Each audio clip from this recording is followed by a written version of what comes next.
With frequent drinking on the job and prodigious expense accounts, hard-nosed activist investors would have been none too impressed with Sterling Cooper, the fictional advertising agency in the TV series Mad Men.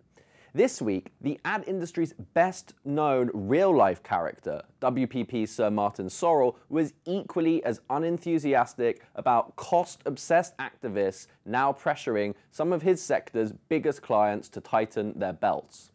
The knock-on effect on his own share price has been clear. Shares in advertising agencies have slumped, with WPP down by 27% year-to-date and Publicis having shed 15% of its value. But the share prices of their important clients, the fast-moving consumer goods companies who are being targeted by activists demanding they boost their profit margins, have put in a much better showing. Shares in Nestlé, which launched a multi-billion-dollar share buyback in response to demands from the hedge fund manager Dan Loeb, are up 14.5% year-to-date.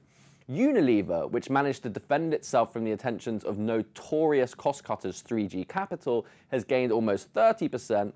Admittedly, Procter & Gamble, which has fended off an attempt by the veteran corporate raider Nelson Peltz to join its board, has failed to keep up, rising just 3.3% since the start of the year.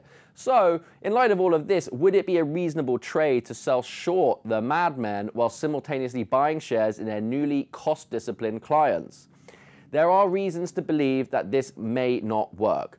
Organic growth across the advertising sector as a whole has shrunk from being roughly in line with nominal global GDP growth in 2015 to being significantly below it this year, according to JP Morgan research.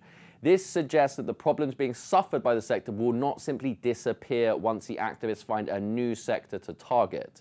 The ad men's consumer good clients are also suffering from slowing growth and new entrants into their markets.